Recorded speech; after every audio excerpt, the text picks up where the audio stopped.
Hello everyone. Police officers have been under close scrutiny lately with how they do their jobs and handle situations, and that recent fatal shooting in South Carolina again brought police actions into question. But officers go through different types of training to prepare for everything from the smallest encounter up to using lethal force.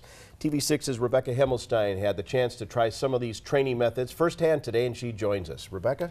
Well, Steve and Sophie, police cadets have to go through weeks and weeks of training before they can earn their badge, and learning how to handle these events starts on day one. I got to try out these weapon simulator today to see what it takes to make that split-second decision.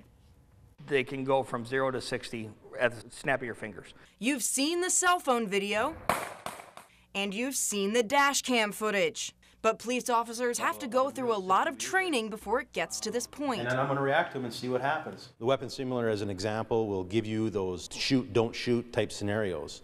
Some of them are split second, and some of them have a little bit of prologue to them. Cadets use simulators to generate different situations they could encounter.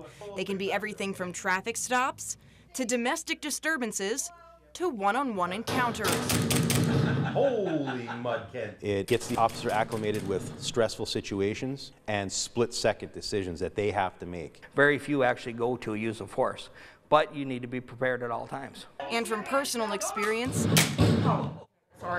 the simulator is very realistic. When they leave our simulator, their palms are sweaty and they're breathing rapidly. And the reactions are all the same. It's a real-life experience in there, and it brings a lot of that out of that officer. The instructor can control the simulator to interact with the cadet and elevate it to a level that requires lethal force.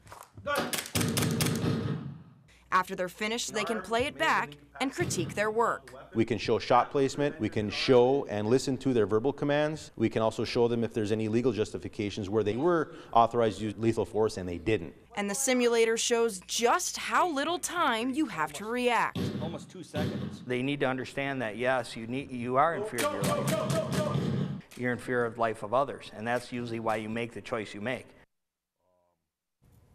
Something that I learned today that I found very interesting is no matter what they're going into, a police officer responds to every call almost assuming the worst, knowing that every situation could go south very quickly. Not a very comfortable situation, I imagine very stressful. I learned today that I am very paranoid, and I should definitely not be a police officer. You know, not everybody can do it, and it's a very specialized trade. No, I have a lot of respect for them after today. Yeah, all right, thanks a lot.